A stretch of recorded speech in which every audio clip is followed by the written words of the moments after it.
आज मैं आपको स्वीट टूथ एपिसोड 5 की स्टोरी बताने जा रही हूँ। कहते हैं समय के आगे किसी की नहीं चलती, पर उसकी एक ही वजह है, आप चाहे जो भी हो और जहाँ भी जाएं, वक्त के चंगुल से कोई बच नहीं पाता।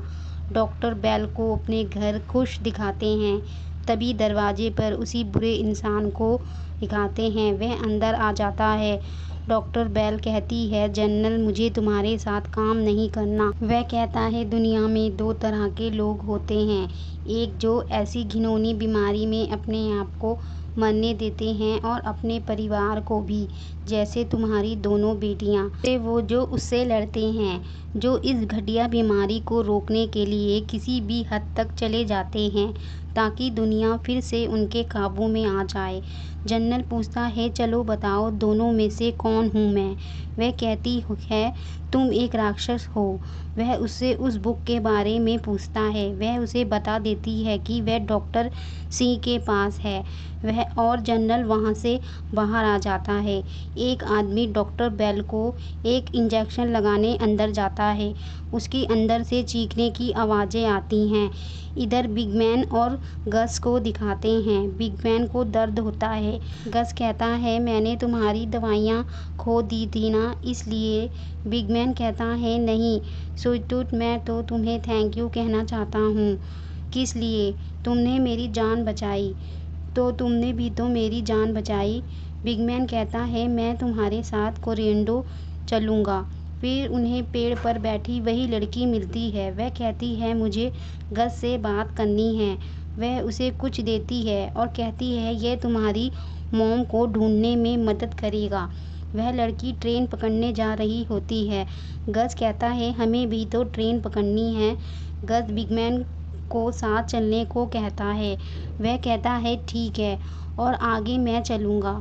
फिर वह तीनों आगे बढ़ते हैं। बिगमैन लड़की से पूछता है, तुम कहाँ जा रही हो?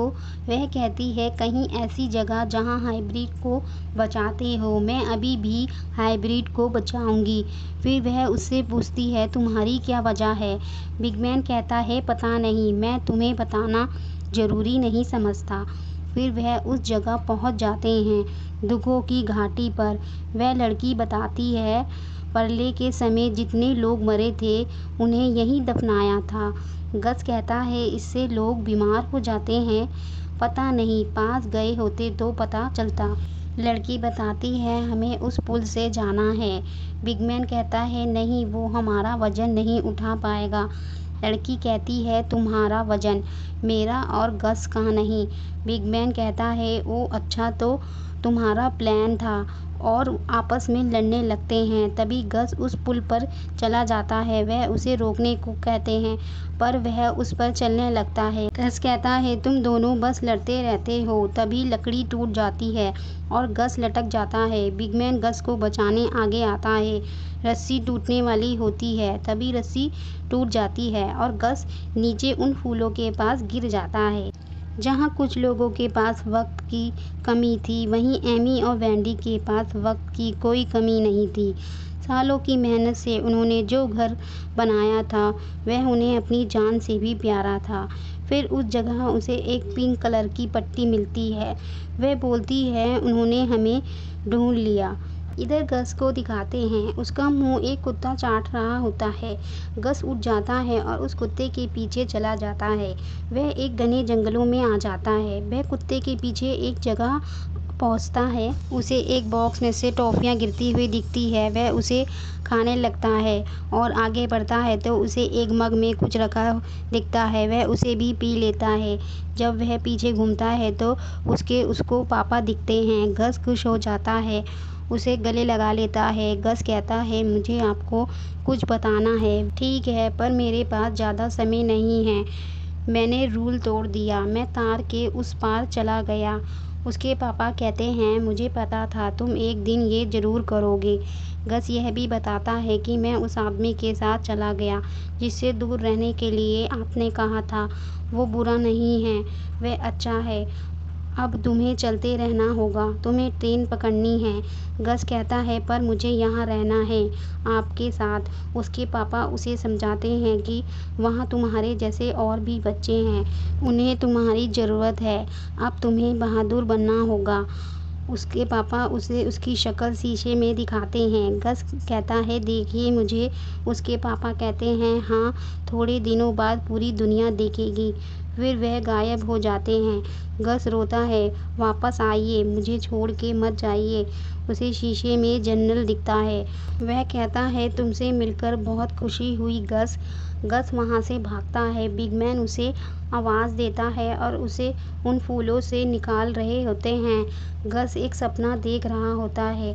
उसकी आँख खुल जाती है तो वह दोनों फिर से लड़ रहे होते हैं। गस उन्हें मुट्ठी बनाने को कहता है, फिर चलने को कहता है। इधर डॉक्टर आदित्य को फूल तोड़ता दिखाते हैं। तभी एक आदमी आकर उसे कुछ पेपर देता है। वह नैन्सी के खोने के पेपर होते हैं। वह रानी के बारे में पूछता है। उसे भी रानी पर शक होता है। डॉक्टर वह पेपर रानी को लाकर देता है। फिर वह दोनों बाहर आते हैं। रानी को कई दिनों तक इंजेक्शन नहीं लगा था। वह उसे इंजेक्शन लगाने का सामान निकालता है तो उसमें दवाइयाँ नहीं होती। डॉक्टर को बहुत गुस्सा आता है। रानी कहती है फ्रिज से पानी क्यों निकल रहा है। वह अंदर आते हैं तो डॉक्टर ने नैन्सी को उसमें ही रखा होता है। रानी पूछती है तुमने दरवाज़ा खोल के तो नहीं छोड़ा था। वह कहता है नहीं, मैंने लॉक किया था।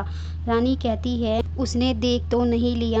वह वहाँ से दोनों भागते हैं। तभी वहाँ सभी लोग आ जाते हैं। आदमी पूछता है बताओ तुमने नैन्सी को फ्रिज में क्यों रखा था, तुमने उसे मारा है ना। डॉक्टर कहता है मैं तुम्हें पता नहीं लगने देना चाहता था, वह बीमार थी। तो तुमने हमें बताया क्यों नहीं।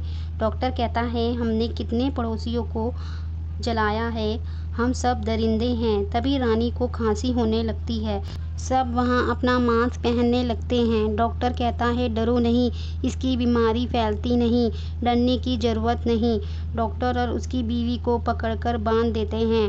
वह चिल्लाते रहते हैं। उन दोनों पर तेल डालकर आग लगा देते हैं। इधर गस को ट्रेन की पटरी मिल जाती है और एमी को दिखाते हैं। हर जगह पिंक पट्टी लगी होती है। रानी और डॉक्टर को जलते हुए लोग देख रहे होते हैं। तभी उनको बचाने जनरल की टीम आ जाती है और आग बुझा देती है। जनरल अंदर आता है। रानी और डॉक्टर उसे देखकर हैरान होते हैं।